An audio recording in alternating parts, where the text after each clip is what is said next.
저는 김성민입니다. 68살. 서울에서 평생을 고등학교 교사로 살다 정년 퇴직한 지 3년째입니다. 아내를 먼저 보내고 혼자가 된 후, 고향인 충북 청주 외곽의 작은 마을로 내려와 조용히 살고 있어요. 오늘은 돌아가신 어머니의 3주기 제사를 지내러 가는 날입니다. 서울에서 외동딸 수연이가 남편 민준, 그리고 9살 손녀 서아와 함께 내려왔어요. 어머니 산소는 마을에서 차로 10여 분 거리에 있는 야트막한 산 중턱에 있습니다. 산길을 올라가는데 손녀 서아가 자꾸 제 옷자락을 붙잡으며 할아버지, 무서워라고 말했습니다. 아이가 그저 산을 무서워하나 싶어 괜찮다. 할머니 보러 가는 거야 라고 달래주며 걸었죠. 하지만 아이는 계속 불안해하는 기색이었어요. 어머니 묘 앞에 도착해서 제사 준비를 하는데 갑자기 서아가 묘 옆쪽을 가리키며 할아버지, 저기 뭔가 나와 라고 소리쳤습니다. 처음엔 아이가 상상하는 줄 알았는데 자세히 보니 정말로 봉분 옆 틈새에서 뱀 한 마리가 스르르 기어 나오고 있었습니다. 사위 민주는 시골엔 원래 뱀이 많잖아요 라고 대수롭지 않게 말했고, 딸 수연도 아빠, 그런 거 신경 쓰지 마세요 라고 했습니다. 하지만 저는 뭔가 이상한 느낌을 지울 수가 없었어요. 어머니 산소를 벌써 10여 년 넘게 관리하고 있는데 이런 적은 처음이었거든요. 제사를 지내면서도 계속 그 부분이 신경 쓰였습니다. 봉분의 한쪽이 미세하게 꺼져 있는 것 같았고 흙 색깔도 주변과 조금 달라 보였습니다. 다른 가족들은 못 본 척했지만 저는 계속 그쪽을 힐끔힐끔 쳐다봤습니다. 제사를 마치고 집으로 돌아가는 길에도 마음이 편하지 않았어요. 수연이가 아빠, 괜찮으세요? 얼굴이 안 좋아 보여요 라고 물어봤지만 아니다, 괜찮다고 대답할 수밖에 없었습니다. 사실 조금도 괜찮지 않았거든요.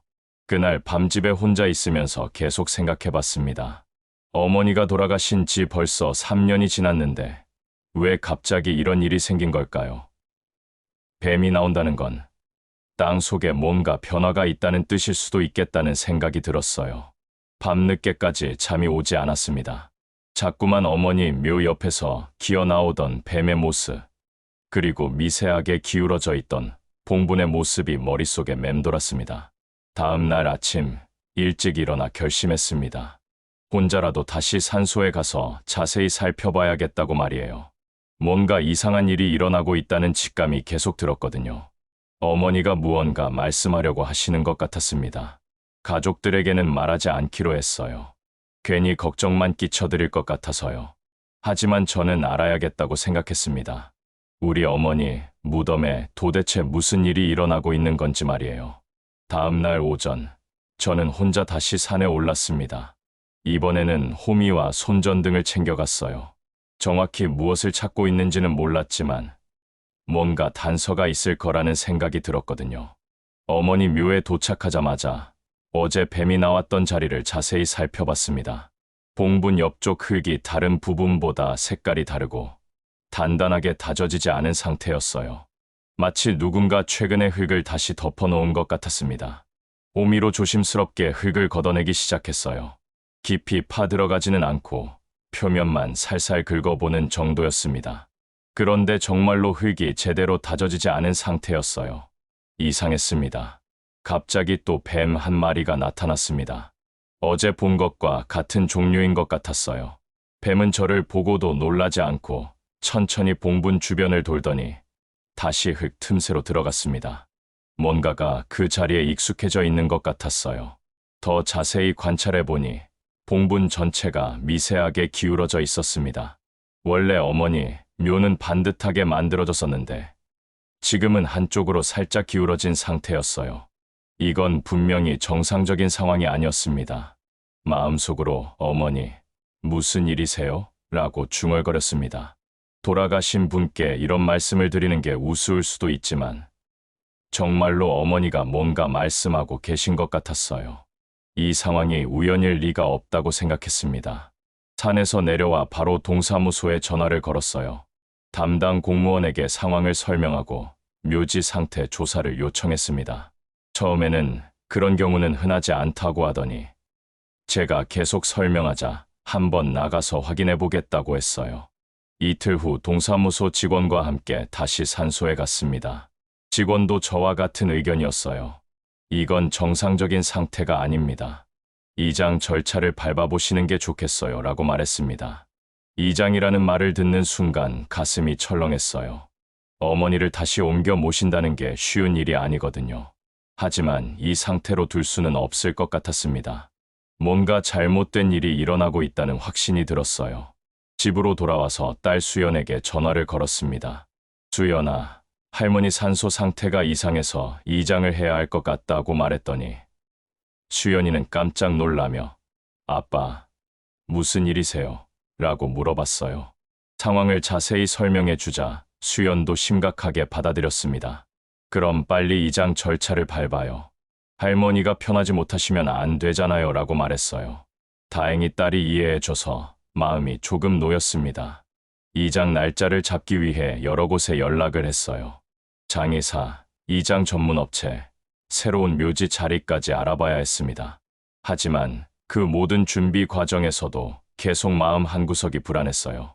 도대체 어머니 묘에서 무슨 일이 일어났던 걸까요? 그날 밤 꿈에 어머니가 나타나셨습니다. 하지만 말씀은 하지 않으시고 그저 걱정스러운 표정으로 저를 바라보고만 계셨어요. 꿈에서 깨어나니 새벽 4시였습니다. 더 이상 잠을 이룰 수 없었어요.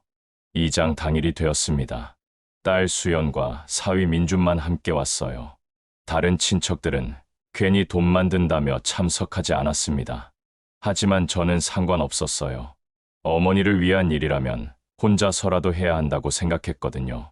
장의사와 이장 전문 인부들이 오전 9시에 도착했습니다.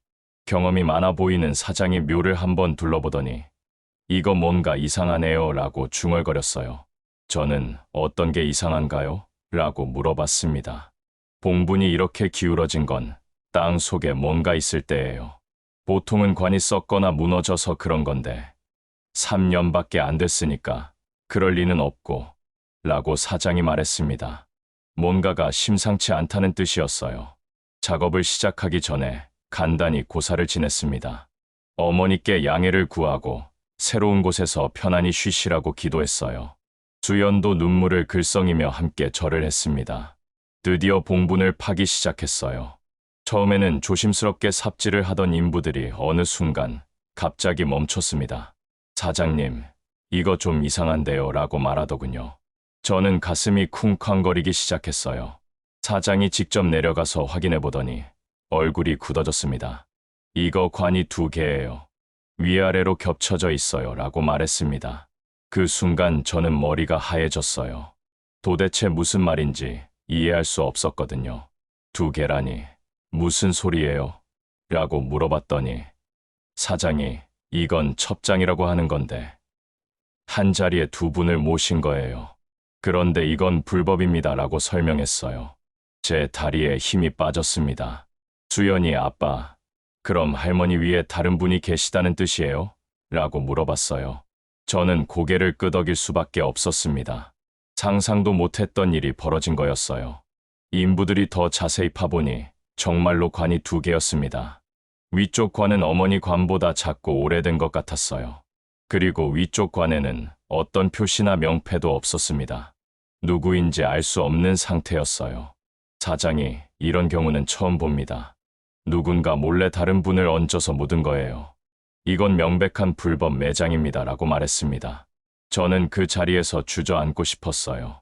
우리 어머니가 이렇게 무거운 걸 혼자 짊어지고 계셨구나라는 생각에 눈물이 났습니다. 3년 동안 어머니는 혼자서 이 비밀을 감당하고 계셨던 거예요. 그래서 뱀이 나타나고 봉분이 기울어진 거였습니다. 수연도 충격을 받은 표정이었어요. 아빠, 이제 어떻게 해야 해요? 법적으로는 문제가 있잖아요 라고 수연이 물어봤습니다. 저도 그게 가장 고민이었어요. 모르겠다. 밤새 생각해봐야겠어 라고 답할 수밖에 없었습니다. 저는 며칠간 그 생각에 잠을 설쳤습니다. 그러다 위쪽 관에서 발견된 작은 금속판을 떠올렸어요. 돋보기를 가져와서 자세히 들여다봤습니다. 희미하게 최민수이라는 이름이 보였어요. 그 순간 잊고 있던 이름이 뇌리를 스쳤습니다. 갑자기 번개처럼 기억이 떠올랐습니다. 고등학교 시절 우리 동네 큰 길가에 있던 하숙집 딸, 저보다 1살 어렸고 참 예쁘고 착했던 아이, 그 아이 이름이 최민숙이었어요. 제 첫사랑이었습니다. 하지만 확신할 수는 없었습니다. 40여 년 전 일이라 기억이 확실하지 않았어요. 다음 날 아침 일찍 저는 고등학교 동창이었던 철수에게 전화를 걸었습니다. 철수는 제가 민숙이를 좋아하던 것을 알고 늘 놀리곤 했던, 제 결혼식에도 와서 축하해준 유일한 친구였죠. 철수야, 혹시 민숙이 소식 들어본 적 있어? 라고 물어봤더니 잠시 조용하던 철수가 성민아, 왜 갑자기 민숙이 얘기를 해? 라고 반문했습니다. 뭔가 아는 게 있는 것 같았어요. 실은 민숙이가 돌아가셨는데 우리 어머니 묘에 함께 묻혀 있었어 라고 말했더니 철수가 한숨을 쉬며 역시 그렇게 됐구나 라고 중얼거렸습니다. 제 심장이 쿵쾅거리기 시작했어요. 철수야, 너가 뭔가 아는 거지?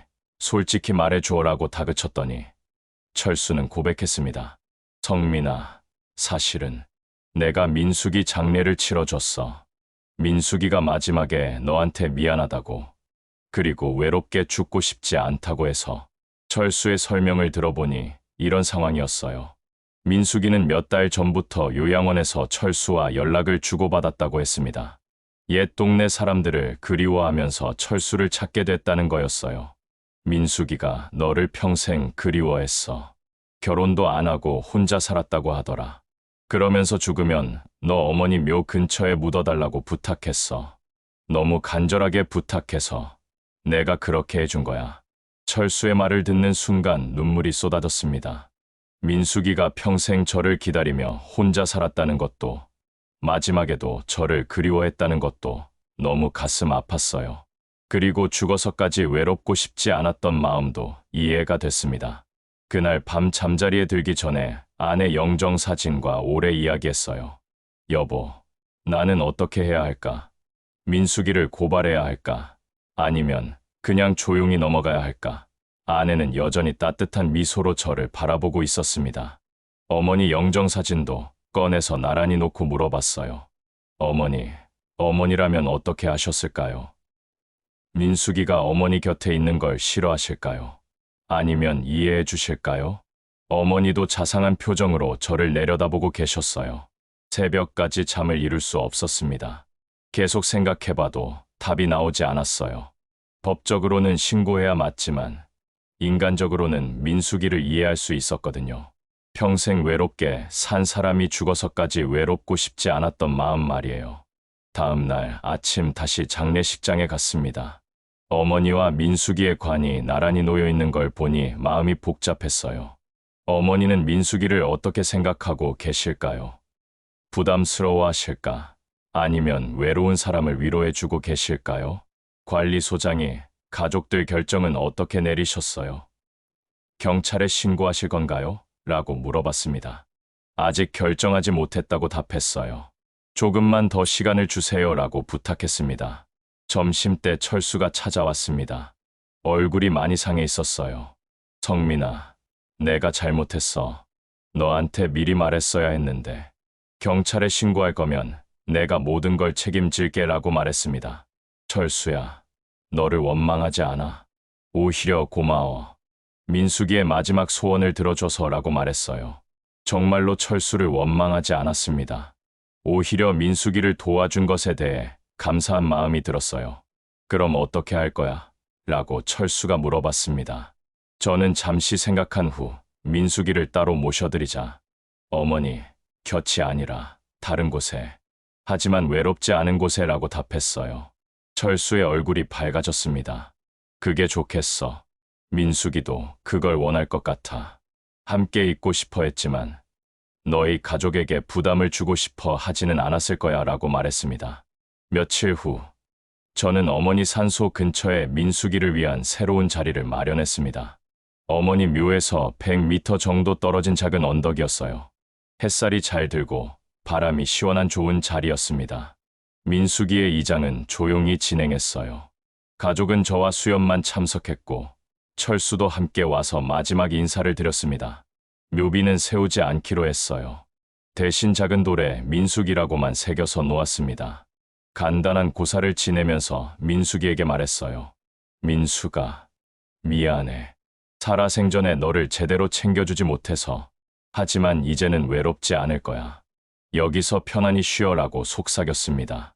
수연도 함께 절을 하며 할머니, 저희 할머니와 가까운 곳에서 편안히 계세요라고 인사했어요. 철수는 민수가 너의 마지막 소원을 제대로 들어주지 못해서 미안해. 하지만 이제 성민이가 너를 돌봐줄 거야 라고 말했습니다. 이제 모든 게 제자리를 찾은 것 같습니다. 오늘도 두 묘를 돌아보고 집으로 내려오는 길에 생각해 봅니다. 사람은 혼자 오지만 혼자 가지는 않는다는 말이 있어요. 민숙이도 이제 혼자가 아닙니다. 어머니와 저, 그리고 우리 가족 모두가 기억하고 있으니까요. 언덕을 내려오며 마지막으로 뒤돌아봤습니다. 석양 빛에 물든 두 개의 작은 언덕이 평화롭게 보였어요. 누구도 혼자 가지 않기를. 이란 말을 속으로 중얼거리며 집으로 향했습니다.